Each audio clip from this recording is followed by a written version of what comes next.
Video देखने से पहले हमारे चैनल को सब्सक्राइब कर लें, जिससे आप इसी तरह की और भी एजुकेशनल वीडियोस पाते रहें।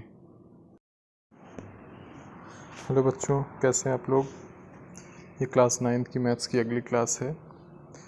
आइए देखते हैं अपना अगला टॉपिक 1.4 संख्या रेखा पर वास्तविक संख्याओं का निरूपण। यानी कि हम संख्या रेखा पर वास्तविक संख्याओं को किस तरह से दिखाते हैं। ये एक पहले आप लोग जानते ही हैं, जैसे 2.5, 2.6 ये सब दिखाना आसानी से जानते हैं। लेकिन अगर उससे बड़ी संख्या हमें दिखानी हो, मतलब पॉइंट के कई स्थानों तक हमें नंबर दिखाना हो, दशमलव के कई स्थान तक, तो उसे हम कैसे दिखाएंगे, ये चीज़ यहाँ पे बताया जाएगा। तो ये बहुत इजी है और टफ भी है, बस थोड़ा सा समझने की चीज़ है। जैसे कि देखिए यहाँ पे एक फ़िगर बनाया गया है। फ़िगर में देखिए ध्यान से, फ़िगर में क्या बना हुआ है, एक नंबर लाइन बनी हुई है, जिसमें यहाँ पे पहले तो एक एग्जांपल ले रहे हैं। ये देखिए, ये मान लीजिए कि लिखा है यहाँ पे, मान लीजिए कि हम संख्या रेखा 2.665 का स्थान निर्धारण करना चाहते हैं। हम जानते हैं कि 2, 3 के बीच यह संख्या स्थित है। आइए हम 2 और 3 के बीच संख्या रेखा के भाग को ध्यानपूर्वक देखें। संख्या रेखा के भाग को ध्यानपूर्वक देखें, ठीक है। ये चीज़ यहाँ पे बताई गई है। अब आगे 2 और 3 के बीच ये संख्या स्थित है। ये तो आप लोगों को मालूम होगी कि संख्या क्या है, 2.665, ठीक है। 2.66 यानी 2 से ज़्यादा है और 3 से कम है।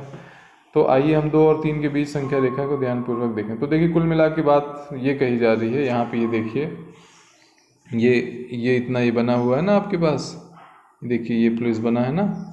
ये 2 और 3 को यहाँ पे एक्सपैंड करके ये दिखाया जा रहा है। ये देखिए, 2 और 3 को एक्सपैंड करके ये यहाँ पे इस तरह से दिखा दिया गया है। पहले वो पूरी नंबर लाइन थी, अब यहाँ से क्या किया गया है, सिर्फ 2 और 3 को यहाँ से यहाँ तक दिखा दिया गया है।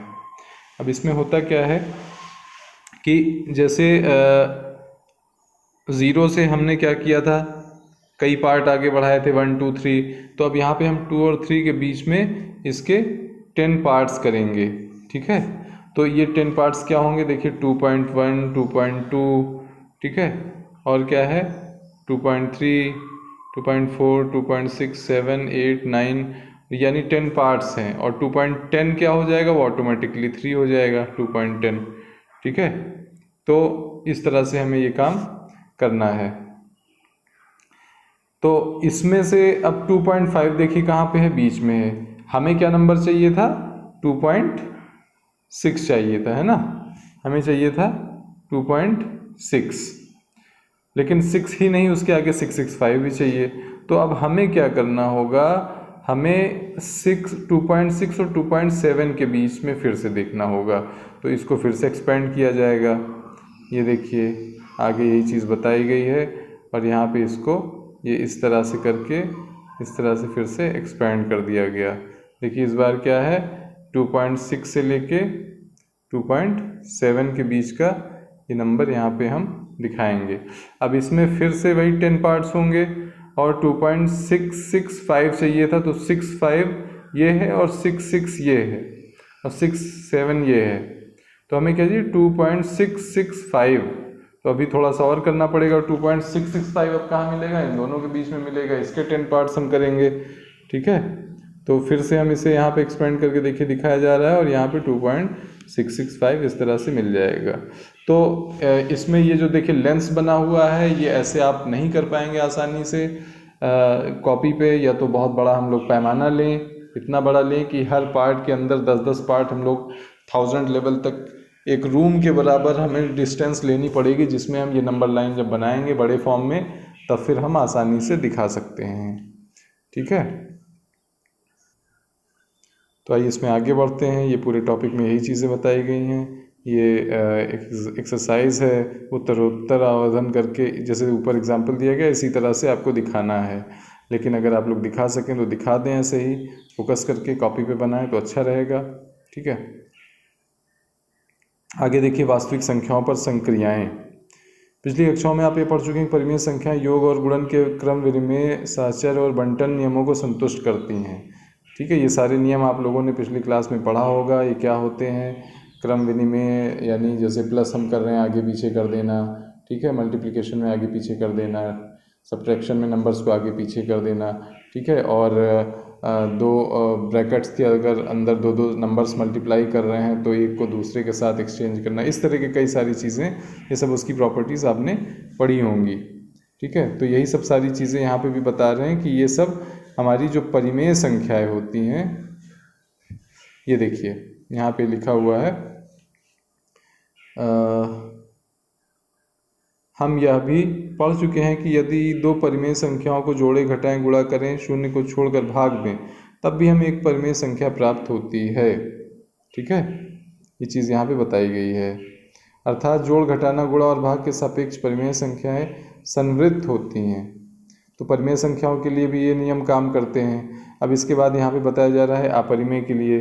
हम यहाँ ये भी देखते हैं कि अपरिमेय संख्याएं भी योग और गुणन के क्रम विनिमय, सहचर और बंटन को संतुष्ट करती हैं, परंतु अपरिमेय संख्याओं के योग, अंतर, भागफल और गुणनफल सदा अपरिमेय नहीं होते हैं। ये तो बता रहे हैं कि ये सारे नियम तो ये फॉलो करती हैं अपरिमेय संख्या। अपरिमेय संख्या को ध्यान रखिएगा, परिमेय अलग, अपरिमेय अलग। अपरिमेय संख्या होती हैं, सारे नियम तो फॉलो करती हैं, लेकिन इसमें क्या है, ये नियम ये जो है, इनके जो रिजल्ट आएंगे वो ज़रूरी नहीं कि हमेशा अपरिमेय हों। ठीक है, उदाहरण के लिए देखिए यहाँ पे एग्जाम्पल भी दिया गया है। √2 एक अपरिमेय संख्या है और ये भी एक अपरिमेय संख्या है। तो √2 में से जब √2 को माइनस करेंगे तो क्या मिलेगा, ज़ीरो। ज़ीरो क्या है, एक परिमेय संख्या है। √3 इंटू √3 है, ये डॉट लगा है, डॉट का मतलब इंटू। अब क्या मिलेगा हमें, इसका रिजल्ट हमें क्या मिलेगा, इसका रिजल्ट हमें मिलेगा 3। ठीक है, इसका रिजल्ट हमें क्या मिलेगा, 3 मिलेगा।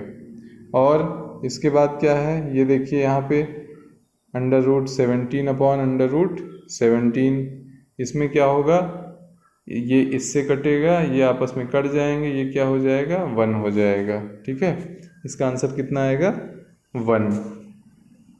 तो ये चीज़ भी, ये सब 1 क्या होता है, परिमेय संख्या होती है।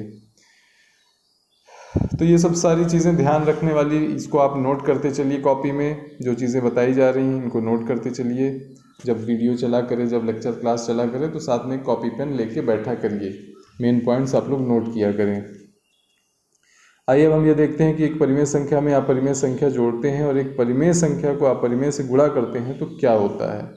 अब देखिए यहाँ एग्जाम्पल दिया गया है कि √3 एक अपरिमेय संख्या है, तब 2 + 3 और 2√3 क्या है, क्योंकि √3 एक अनवसानी अनावर्ती है। आप लोग जानते हैं कि √3 क्या है, अनवसानी अनावर्ती, यानी ये क्या है, ये अपरिमेय संख्या है। इसलिए यही बात 2 + √3 और 2√3 के लिए भी सत्य है। ये संख्याएं भी क्या होंगी, अपरिमेय ही होंगी। ये चीज़ ध्यान रखना है, जब हम अपरिमेय संख्या में कुछ जोड़ते हैं या गुणा करते हैं तो रिजल्ट क्या होता है, ठीक है, अपरिमेय होता है। ठीक, अब देखिए यहाँ पे क्या बता रहे हैं, जांच कीजिए। 7/5, 7/5, √2 + 21, 5 - 3 अपरिमेय संख्याएं हैं या नहीं। ठीक है, तो इसमें क्या किया गया, एक में देखिए गुणा किया गया, एक में भाग किया गया, एक में जोड़ा गया है और एक में माइनस किया गया है। तो यहाँ पे इसको हल किया गया, सॉल्व किया गया है, और ये सब जितने इसके रिजल्ट मिलेंगे सब ऐसे ही होंगे और ये सब क्या होंगी, अपरिमेय संख्याएं ही होंगी। ठीक, यहाँ पे एग्जाम्पल दिया गया है, इसको जोड़ना है हमें। ठीक है, जोड़ के देखिए इस तरह से एक्सप्लेन किया गया है, इसको समझिए क्या किया गया है। 2√2 + 5√2 + √2 माइनस इतना। ठीक है, इसमें क्या किया गया, इसको ये 2√2 इसके साथ ले आया गया और ये कितना हो गया, इतना बन गया, और ये इसको इधर ले आए। ठीक है, तो ये आगे क्या हो जाएगा, ये यहाँ से कॉमन ले लिया गया √2 अलग, इसमें से √3 माइनस बाहर ले लिया गया √3, ये इतना हो गया, और इस तरह से ये सॉल्व हो गया। ये कोई बहुत टफ चीज़ नहीं है, सबको समझ में आ रहा होगा। नहीं समझ में आ रहा है तो फ़ोन करके या मैसेज करके दोबारा पूछ सकते हैं, मैसेज में लिखिएगा, मैं फिर से बता दूंगा। यहाँ पे देखिए गुणा करने का बता रहे हैं। गुणे में क्या होगा, देखिए ये भी √5 यहाँ है, तो ये इस तरह से 6 × 2 हो जाएगा, 12 हो जाएगा, √5 आपस में 5 बन जाएगा, और ये 12 × 5 60 आ जाएगा। यहाँ पे भाग देने के लिए कह रहे हैं, आप लोग ये देख लीजिए किस तरह से भाग वगैरह दिया जाता है। ठीक है, भाग देना है, भाग देने के लिए देखिए इस तरह लिखा गया इतना, तो इसका मतलब क्या हो गया 8 √3 × 5, 15 को क्या लिखा गया 3 × 5, और ये क्या हो गया 2√3। अब इसको इस तरह से फिर अलग कर लिया गया, 3 × 5 अंडर रूट का मतलब 3 अंडर रूट अलग, 5 अंडर रूट अलग, फिर 3 अंडर रूट से 3 अंडर रूट कट जाएगा, 4 √5, और ये 2 से 8 कटेगा 4 टाइम्स में, तो इतना आ गया। तो ये सब कुल मिला के सब एग्जाम्पल वगैरह ये सब बताया गया है। यहाँ पे 3 निष्कर्ष निकाले गए हैं। देखिए पहला पॉइंट लिखा है, इसको आप लोग नोट करिए कॉपी में, एक परिमेय संख्या और एक अपरिमेय संख्या का जोड़ या घटाना अपरिमेय होता है। एक परिमेय नंबर लेंगे और एक अपरिमेय नंबर लेंगे तो इनका जोड़ क्या होगा, जोड़ या घटाना अपरिमेय होगा। एक अपरिमेय संख्या के शून्येतर यानी शून्य ना हो, एक परिमेय संख्या का गुणनफल या भागफल भी अपरिमेय होगा। ठीक, ये भी ध्यान दीजिए।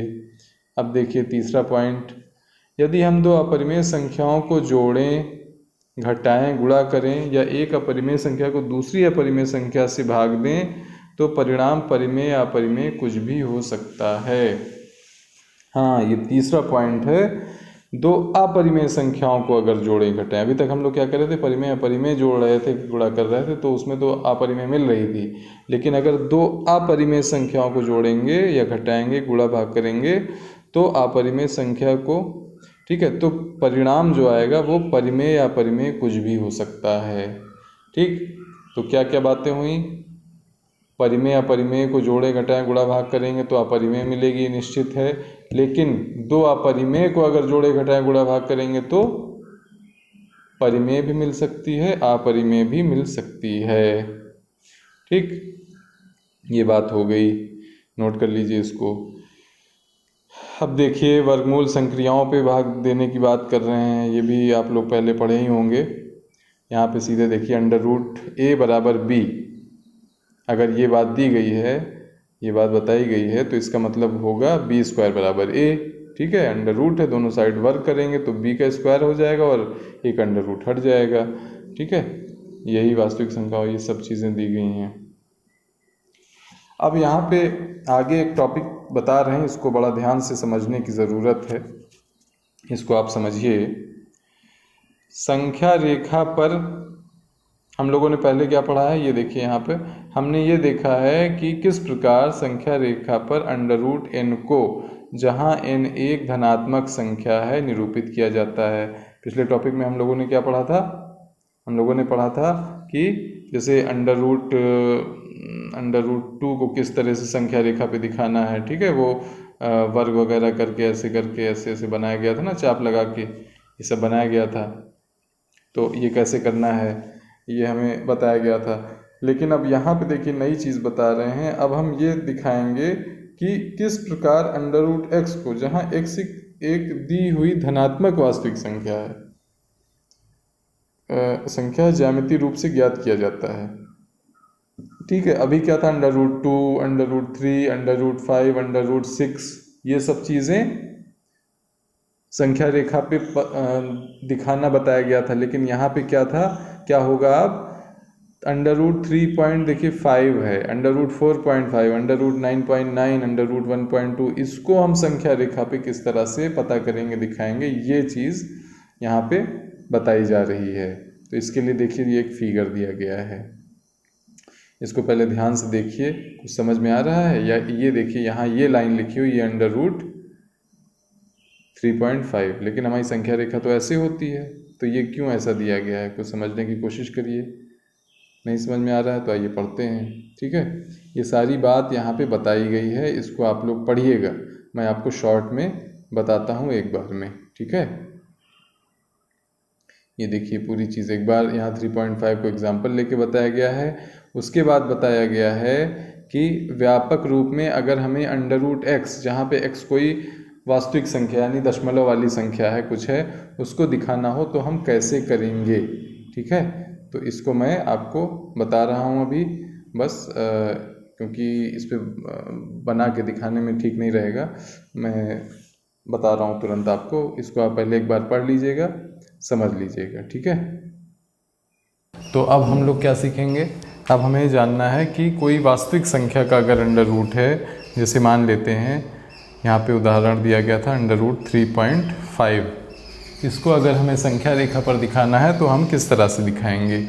तो ज्यामितीय रूप से देखिए, पहले क्या करना होगा हमें, सबसे पहले हम लोग क्या करें, ये 3.5 है ना, 3.5 अपने में सेंटीमीटर या इंच, सेंटीमीटर ही ज़्यादा बेटर होगा कॉपी पे खींचने के लिए, तो स्केल से क्या करें, एक लाइन खींच लें 3.5 सेंटीमीटर लंबी, ठीक है।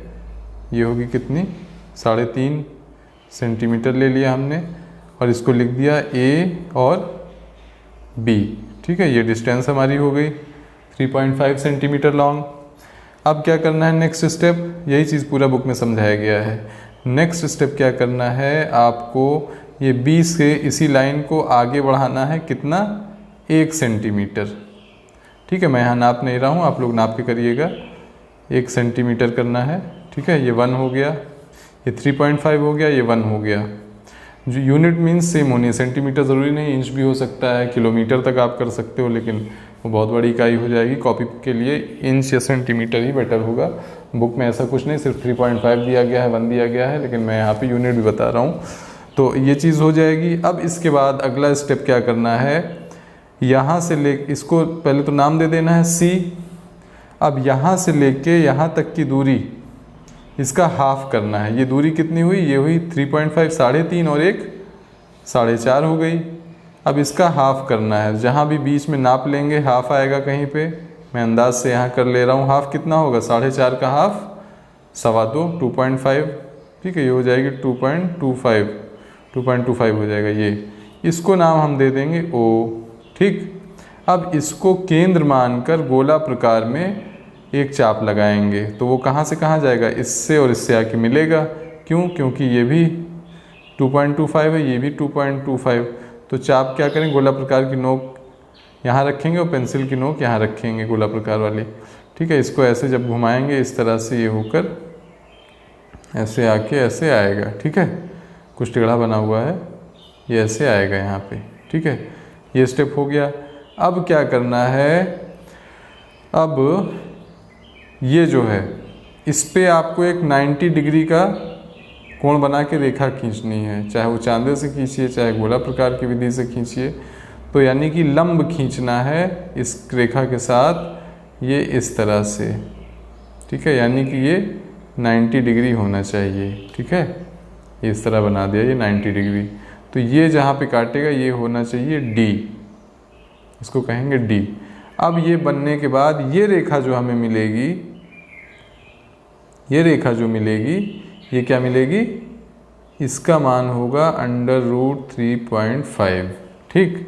ये ऑटोमेटिकली होगा, इसको आप नाप के देखिएगा तो अंडर रूट 3.5 का जो भी मान निकलेगा वो इसके बराबर होगा। ये टेक्निक है इसको निकालने की, बनाने की, ठीक है। अब हमें क्योंकि संख्या रेखा दिखाना, अभी तक तो हमने एक चाप वगैरह लिया था, संख्या रेखा तो हमने बनाई ही नहीं। अब हम क्या करें, इसी रेखा को अगर हम संख्या रेखा मान लें और आगे बढ़ा दें, और इसको B जहाँ पे है इसको मान लें 0 या 0 मान लें, ठीक है। अब गोला प्रकार लें, यहाँ रखें और इस जगह पे जहाँ पे D काट रहा है इस चाप को, इसी दूरी से एक चाप ऐसे बढ़ा घुमाते हुए ऐसे काट दें यहाँ। तो जहाँ पे ये काटेगा वो दूरी 0 से लेके ये हो जाएगी अंडर रूट 3.5, ठीक। यही तरीका है। अब अगर हमें यहाँ पे उदाहरण 3.5 का लिया गया था, अगर हमें x कोई वास्तविक संख्या है, वास्तविक संख्या, उसके अंडर रूट का निकालना है तो क्या करेंगे, ये जहाँ 3.5 लिखा है यहाँ वही x कर देंगे। यानी ये दूरी जो होगी, अगर हमें 5.9 करना है तो इसको हम क्या कर लेंगे, 5.9 दूरी ले लेंगे।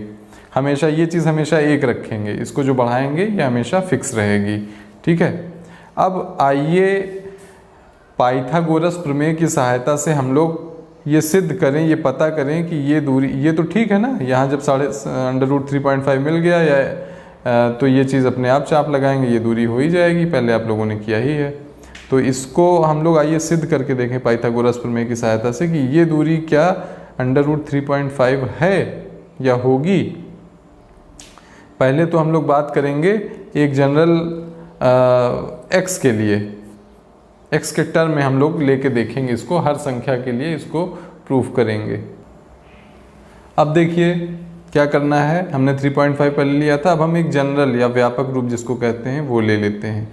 हम मान लेते हैं x क्या है, x एक वास्तविक संख्या है, वास्तविक संख्या जैसे होती 3.6, 9.12, ठीक है, कुछ भी हो सकता है। तो उसके लिए क्या करना है, तरीका वही रहेगा, सेम रहेगा, लेकिन हम अब यहाँ पे फिगर बना रहे हैं सिद्ध करने के लिए।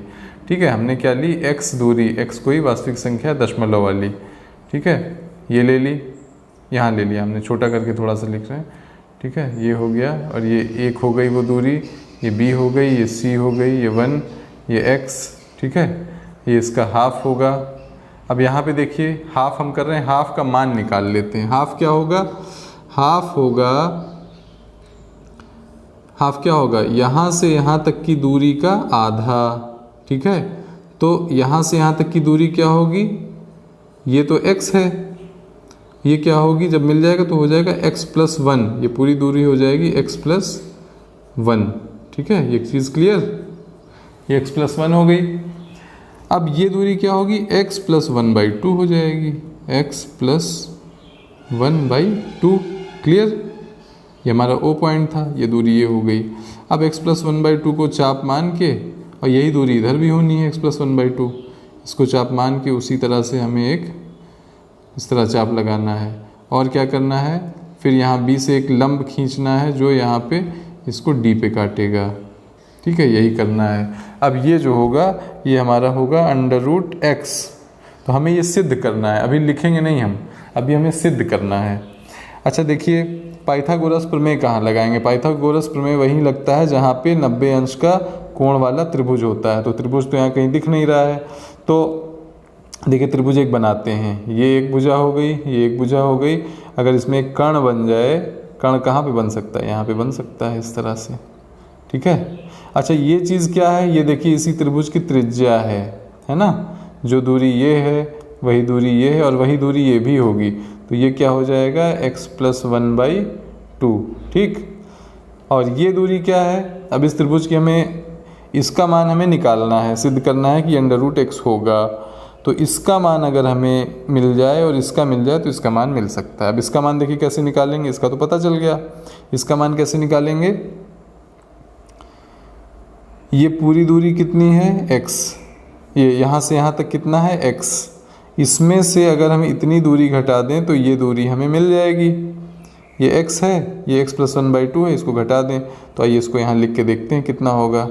x में से हम माइनस कर दें क्या, x+1/2, ठीक। तो ये कितना हो जाएगा, ये कितना हो जाएगा इसका आंसर, इसका आंसर देखिए इतना हो जाएगा। अगर हम इसमें ऊपर नीचे 2 से मल्टीप्लाई कर दें तो बस हो जाएगा। ये हो गया 2x माइनस x, और ये अंदर ब्रैकेट खुलेगा तो -1/2, ये हो गया। ये आएगा, आप लोग नहीं समझ पा रहे हैं तो करके देख लीजिएगा, ठीक है, ये हो जाएगा। अब 2x में से x गया, कितना हुआ, 2x में से x गया, x बचा, और ये -1/2, तो इसका मान हुआ x-1/2। अब हम पाइथागोरस प्रमेय लगाएंगे। पाइथागोरस प्रमेय क्या कहता है के हिसाब से क्या होगा, देखिए OD ये कर्ण है, OD का स्क्वायर बराबर होगा आधार और कर्ण के वर्ग के योग के बराबर। OB ये आधार, OB का स्क्वायर प्लस OD का स्क्वायर, सॉरी BD, ये BD हुआ ना, BD का स्क्वायर, ये होगा। हमें पता क्या करना है, BD का मान पता करना है। तो अगर हम OB को इधर ले जाके माइनस कर दें तब इसका मान निकल सकता है, ठीक है। तो ये क्या हो जाएगा, OD का स्क्वायर माइनस OB का स्क्वायर बराबर BD का स्क्वायर, ये हो जाएगा। तो OD क्या है हमारा, देखिए यहाँ लिख लेते हैं, x+1/2 का होल स्क्वायर, ठीक, माइनस x-1/2 का होल स्क्वायर, ये चीज़ हो गई, ठीक है। ये बराबर क्या हो जाएगा, BD का होल स्क्वायर। ये चीज़ क्लियर आपको। अब देखिए इसको सॉल्व करते हैं। सॉल्व करने में क्या होगा, ये देखिए जब इसको ओपन करेंगे तो ये क्या हो जाएगा, ये a+b का होल स्क्वायर है ऊपर, इसको और चलिए इस तरह लिखते हैं, नहीं समझ में आ रहा होगा तो x+1 का होल स्क्वायर अपॉन नीचे वर्ग होगा तो ये 4 हो जाएगा, माइनस x-1 का होल स्क्वायर अपॉन 4 हो जाएगा, ठीक है। ये क्या है, BD का स्क्वायर, ठीक है। अब यहाँ पे देखिए अगर हम इस पूरे को 1 मान लें और इसको मान लें तो ये स्क्वायर माइनस बी स्क्वायर हो जाएगा, ठीक है। a square minus B square का क्या होता है, a+b a-b, ठीक है। और नहीं तो आप इसको इस तरह करके देख सकते हैं, a+b का होल स्क्वायर। तो a+b का होल स्क्वायर क्या होता है, a स्क्वायर यानी x square plus b square क्या है यहाँ पे होगा 1 प्लस 2ab यानी 2x, ठीक है। और ये माइनस में रहने दें, इसको हम ब्रैकेट में इस तरह करें, पहले अंदर ओपन करें, ये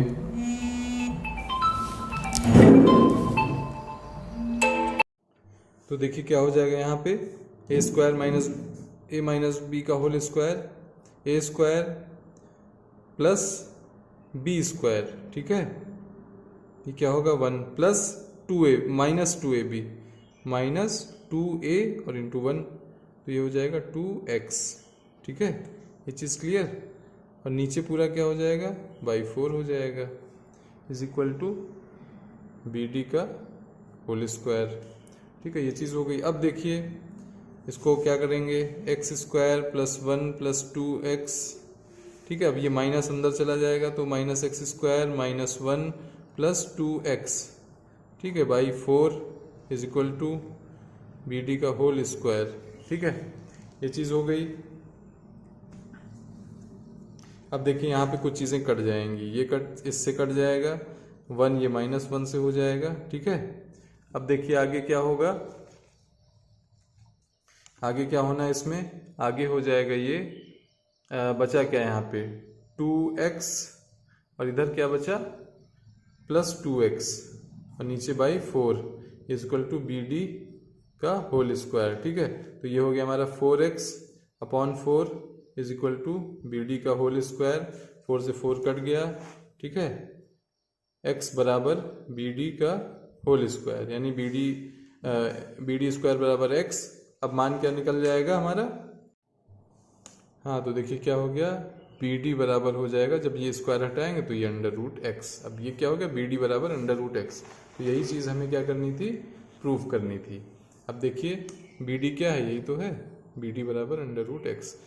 तो ये चीज़ हमारी प्रूफ हो गई। तो ये बस ये टेक्निक आपको याद रखनी है, कोई भी वास्तविक संख्या होगी हमें उसे अगर संख्या रेखा पर दिखाना होगा तो हम वो कर सकते हैं। अब इसको फिर से वही लाइन आगे बढ़ा लेंगे और गोला प्रकार में ये दूरी लेके ऐसे चाप ऐसे घुमा देंगे तो ये आके यहाँ पे इसको कट कर देगा।